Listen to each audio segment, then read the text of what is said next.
Hello bandits. With thanks to the folks at 11-Bit Studios, I'm taking on the frozen wastelands once more in their sequel Frostpunk 2. Frostpunk 2 is a highly anticipated successor to the 2018 circular strategy outing. Setting out 30 years later following the death of Frostpunk 1's captain, the role you of course played in the first game, Frostpunk 2 sets out more politics, evolved building mechanics and a whole new heap of management headaches. The new evolved frost-breaking and hex-based building has been very welcome. Instead of building around a circular spire, players now create individual districts, hubs and buildings covering housing, resource gathering, storage, food and more. Instead of micromanaging heat, it is also now seen as a wider resource, with players balancing major input for the whole city or outpost. There are also other new additions such as faction voting and wider exploration and pathfinding to secure resources and people. Creation of a new council system means that players will have to balance their needs and wants for the city with those of the factions living there.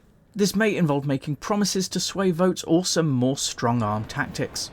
Frostpunk 2 does a great job of taking the lore and intricacies of the first game and evolving them for this new gameplay without leaving its inspirations behind.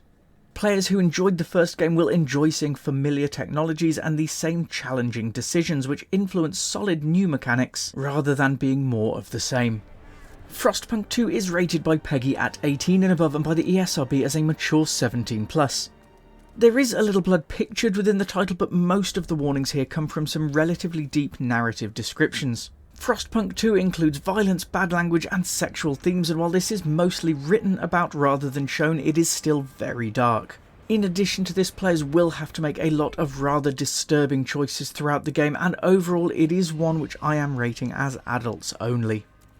And with that stacked up, onto the rundown, my 5-point rating for Frostpunk 2. Gameplay 4. I've really enjoyed the changes to game mechanics here, finding them to offer much more player agency compared to the first game.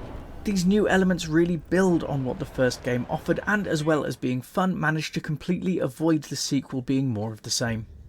Visuals 4.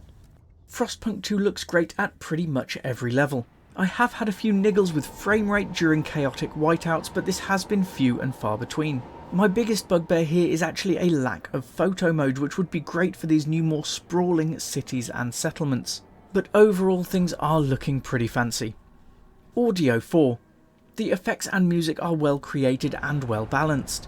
Voice acting is included for smaller shoutouts and manages not to get repetitive as well, which is nice. Altogether, the audio cues really do help to tie things together and provide atmosphere in this frigid wasteland. Narrative 5.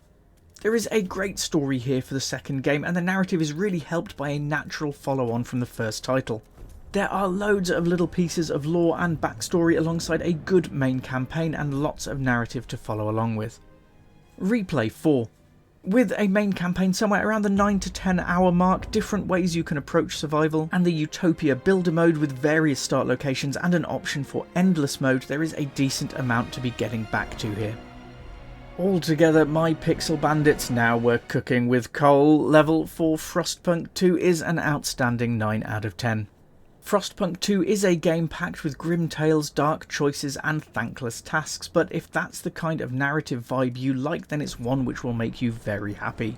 New mechanics work really well to provide a worthwhile new experience which is inspired by the stories and technologies from the first game.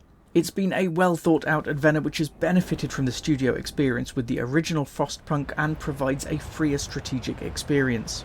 If you're looking for something light-hearted, do steer clear, as no choice that you make here is going to have a perfectly happy ending. If on the other hand you are looking for a strategy with solid and unique mechanics, welcome to the Frostlands, folks.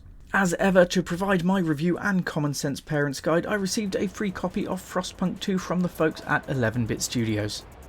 And that's all I've got for you on Frostpunk 2. If you found this helpful, please do consider a like and follow, as it really does help to keep things going. I really appreciate you taking the time to watch, and I hope to see you around here again very soon.